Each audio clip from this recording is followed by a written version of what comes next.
Custo de vida, emprego e desemprego, cesta básica, tarifas públicas, salário mínimo.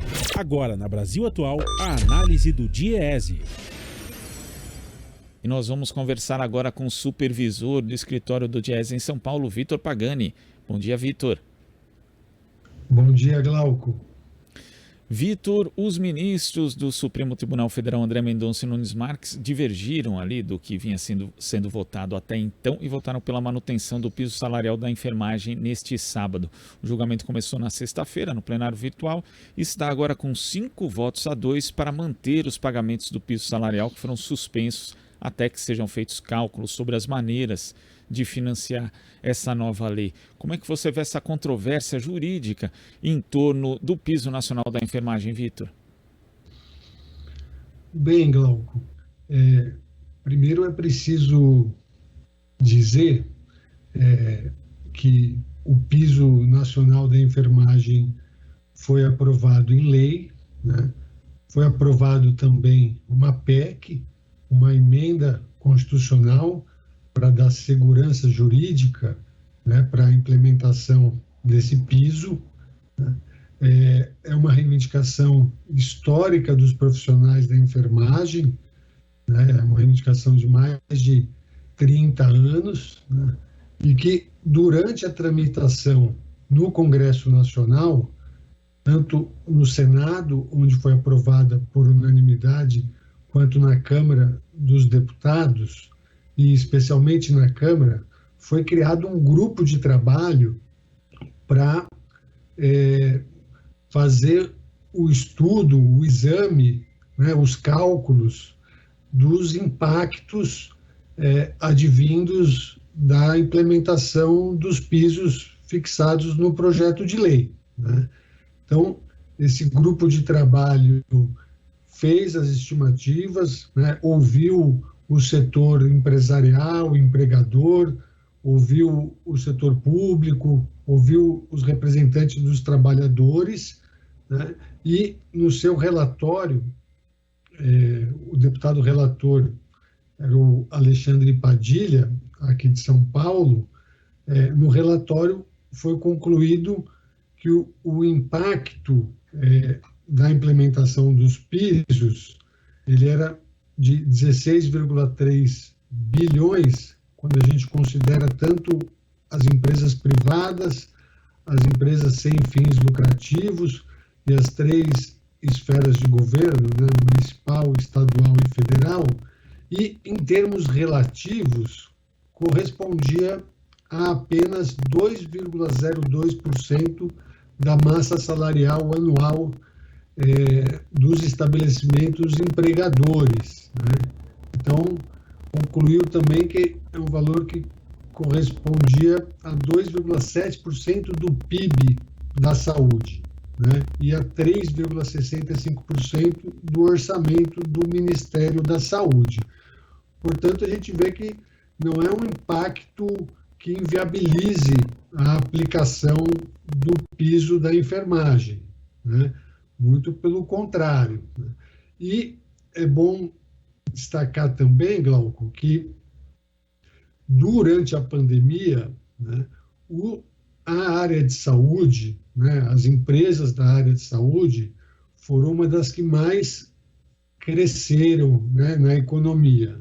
Então, a gente viu o lucro, né, dos planos de saúde crescendo de forma bastante vigorosa e, inclusive, quando a gente olha os bilionários brasileiros, né, a gente vê que os que mais ganharam dinheiro durante a pandemia foram os da área de saúde, né? Então, não justifica, né, essa argumentação do setor privado e essa espécie de terrorismo, né, que algumas associações empresariais da saúde têm feito com os trabalhadores, né, dizendo que vão demitir, que vão fechar leitos.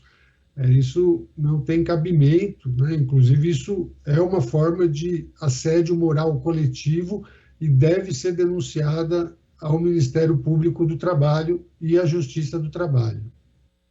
E a gente lembra aqui que quem entrou com a ação no Supremo Tribunal Federal para não pagar o piso foi a direção da Confederação Nacional da Saúde, Hospitais, Estabelecimentos e Serviços.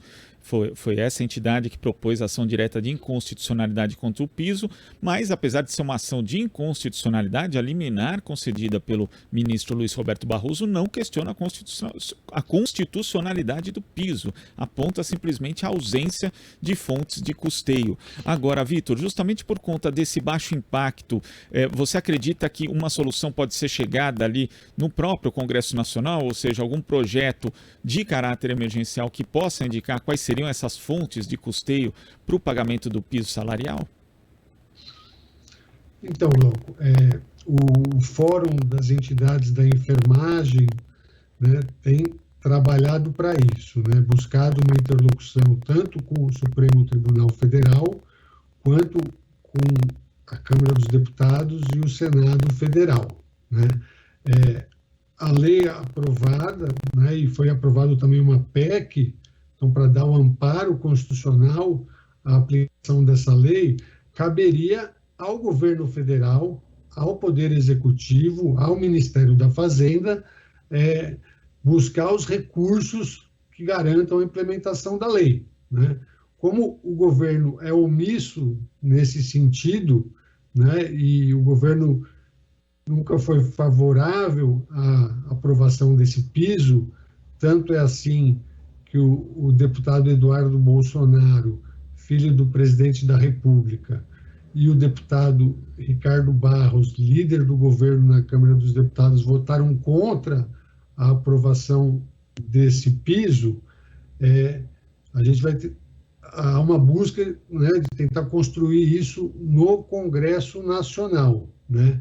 E aí isso passaria, né, por alguns caminhos, né? Um deles seria uma redução da carga tributária da área da saúde, né? Então, com uma desoneração da folha de pagamentos, considerando que é um setor que emprega muitos trabalhadores, né? Um setor que emprega e exige qualificação profissional, então é um emprego compatível com o aumento da escolaridade que a gente verifica na juventude, né? Nas últimas décadas.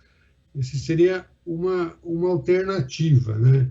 A outra alternativa aí está relacionado à ampliação de recursos para o financiamento da saúde, né? Não só por conta do piso, mas por conta do problema crônico de subfinanciamento do SUS, né? Então, ampliação de recursos para o financiamento do SUS, aí há uma série de projetos de lei, mas pode ter a retomada dos recursos do pré-sal para a saúde, né? Então a destinação de royalties do petróleo para o financiamento do SUS é uma alternativa também, né? Há também sendo discutido formas de compensação de abatimento da dívida de estados e municípios com a União, né, como um mecanismo de permitir, né, ou de favorecer a aplicação do piso também em estados e municípios. Há discussão também de uma revisão criteriosa, uma correção, né, da tabela de procedimentos do SUS, aí, sobretudo no caso das entidades filantrópicas, das Santas Casas, que reivindicam isso. Então, tem uma série de discussões sendo feitas no Congresso Nacional e a gente espera que seja encontrada uma solução, porque o piso está aprovado em lei, é constitucional, é um direito dos trabalhadores, dos profissionais da enfermagem, e não pode haver recuo nesse momento, né? É um direito conquistado que precisa agora ser implementado, e para isso os trabalhadores também seguem mobilizados. Sexta-feira passada fizeram manifestações massivas de rua, e a gente acredita que o Congresso, né, vai pressionar o governo federal para se chegar numa solução. Quando a gente fala em ampliação dos recursos para a saúde, Vitor, tem que ressaltar que é necessário fazer algo que muita gente já defende há muito tempo também, que é a revisão da chamada Lei do Teto, a Emenda Constitucional 95, que acabou limitando os investimentos nas áreas sociais, incluindo a área da saúde. Sem essa revisão não vai ser possível também, Vitor, fazer o aporte necessário, ainda mais com as demandas que aumentaram bastante durante esse período de pandemia. Com certeza, Glauco, né? A revogação do teto de gastos, né, que na verdade é um teto de gastos primários, teto de gastos em políticas públicas, né, porque não tem teto nenhum para as despesas financeiras, né, para essas não foi imposto nenhum tipo de limite, ela precisa ser feita, né, para garantir o financiamento adequado da saúde, né, da saúde pública, do SUS.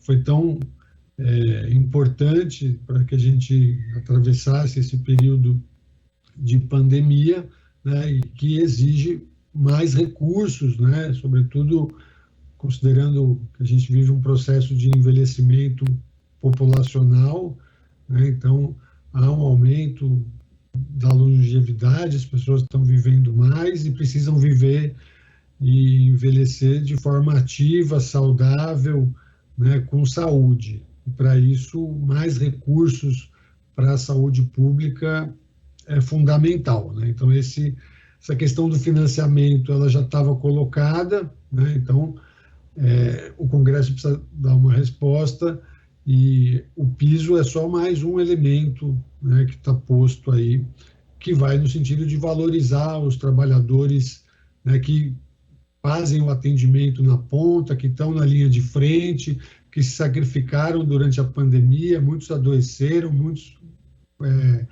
faleceram nesse processo, né? E quando a gente fala em investimento em saúde, a gente está falando em investimento nos profissionais de saúde, né? E a enfermagem, a gente sabe que é fundamental, né, para a boa prestação desse serviço. Vitor, muito obrigado pela sua participação aqui no Jornal Brasil Atual de hoje. Até a próxima. Até a próxima, Glauco. Boa semana. Igualmente, conversamos aqui com o supervisor do escritório do Diese em São Paulo, Vitor Pagani. Você está ouvindo Jornal Brasil Atual. As notícias que os outros não dão.